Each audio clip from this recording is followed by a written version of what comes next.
Muito bem, hoje nós vamos falar sobre um outro tema que eu julgo bastante interessante. Muitas pessoas têm se perguntado e têm perguntado aos outros o seguinte: por que eu devo ir na igreja se eu posso assistir o culto na minha televisão, eu posso assistir o culto via online? Por que ir à igreja se eu posso adorar a Deus do meu jeito? Essa e outras perguntas são frequentes nos dias atuais. Certa vez, um frequentador de uma determinada igreja escreveu para o editor de um jornal cristão e declarou que não fazia sentido ir à igreja mais todos os domingos. Veja o que ele escreveu para aquele editor daquele jornal. Eu tenho ido à igreja durante 30 anos e durante esse tempo eu devo ter ouvido 3.000 sermões. Mas, por minha vida, com exceção de um ou outro sermão, eu não consigo lembrar da maioria deles. Assim, eu penso que estou perdendo o meu tempo indo na igreja e os pastores também estão perdendo o seu tempo preparando os sermões e pregando na igreja. Quando essa carta foi publicada, ela iniciou-se então a partir dali uma grande controvérsia, um grande blá blá blá dentro do jornal, porque ela foi publicada na seção Cartas ao Editor. Mas para a alegria daquele chefe de jornal, ele recebeu diversas cartas rebatendo aquela situação daquele crente que queria parar de ir na igreja. E daqui a pouquinho eu vou falar qual foi a resposta que ele publicou no mesmo jornal. Antes, vejamos o que a Bíblia diz sobre isso. Lá em Atos capítulo 2, versículo 42, diz o seguinte: perseveravam na doutrina dos apóstolos e na comunhão e no partir do pão e nas orações. O escritor de Hebreus, lá no capítulo 10, versículo 25, ele diz o seguinte: não deixando a nossa congregação, como é costume de alguns, antes admoestando-nos uns aos outros, e tanto mais quanto vedes que vai se aproximando aquele dia, o dia da volta de Jesus. A igreja, ela é o lugar onde os crentes, os cristãos, podem amar uns aos outros. Lá em 1 João capítulo 4, versículo 11 a 13, diz o seguinte: amados, se Deus assim nos amou, Ele também quer que nós amamos uns aos outros. Ninguém jamais viu a Deus, mas se o amarmos uns aos outros, Deus está em nós e em nós é perfeito o seu amor. E nisso conhecemos que estamos em Deus, se amarmos uns aos outros. A igreja é o lugar onde os crentes podem também exortar uns aos outros. Lá em Hebreus capítulo 3, versículo 13, diz o seguinte: antes exortai-vos uns aos outros todos os dias, durante o tempo que se chama hoje, para que nenhum de vós se endureça pelo engano do pecado.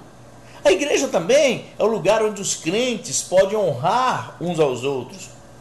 Lá em Romanos 12, versículo 10, o apóstolo Paulo diz o seguinte: amai-vos cordialmente uns aos outros com amor fraternal, preferindo-vos em honra uns aos outros. Entenda o seguinte: quando alguém confia em Jesus para a sua própria salvação, essa pessoa se torna um membro do corpo de Cristo. É isso que está lá em 1 Coríntios 12, 27. Ora, vós sois o corpo de Cristo e os seus membros em particular.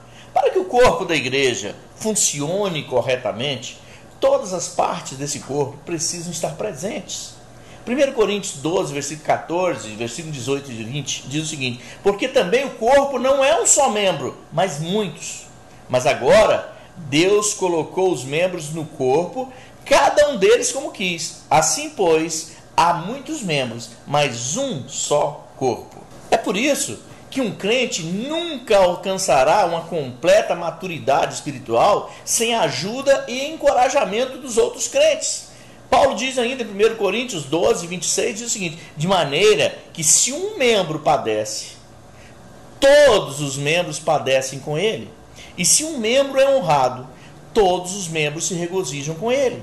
E se você, que está me ouvindo aqui agora, se você é parte do corpo, fique sabendo que nenhum membro conseguirá sobreviver por muito tempo fora do corpo.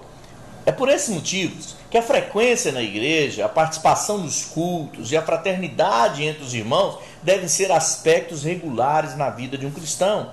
A frequência semanal à igreja não é uma obrigação para os crentes, mas alguém que confiou em Jesus Cristo deve ter um desejo de adorar a Deus, aprender a sua palavra e ter comunhão com os demais crentes. Ao ficar em casa, o cristão possivelmente perderá de Deus aquilo que Deus quer fazer por ele e através dele. Agora vamos à resposta, daquela carta que aquela pessoa mandou para a redação daquele jornal, dizendo que já tinha ido na igreja e escutado 3.000 sermões durante 30 anos e que não valeria a pena ele continuar indo lá. Veja bem qual foi a carta que foi publicada como resposta a ele e que talvez sirva para você também.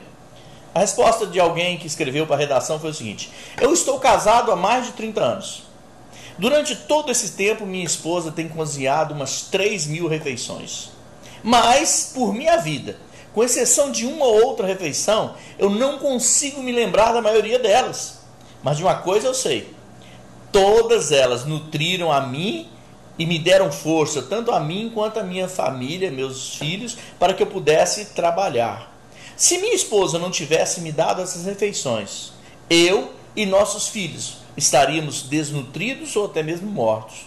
Da mesma maneira, se eu não tivesse ido à igreja para alimentar a minha alma e a alma da minha família, estaríamos hoje em terríveis condições espirituais. É isso. Afinal de contas, uma brasa vai se apagar com muito mais rapidez quando ela está fora do braseiro. Nunca subestime a presença sua nos cultos. Ela é de suma importância para todos ali da sua igreja. Inclusive, é muito importante para você. E é como diz um ditado que eu conheço há muito tempo lá nas Minas Gerais: porco do mato fora da manada é almoço de onça. Crente fora da igreja é papá de Satanás. Crente fora da comunhão, do culto com os demais irmãos, é presa fácil para o inimigo das nossas almas.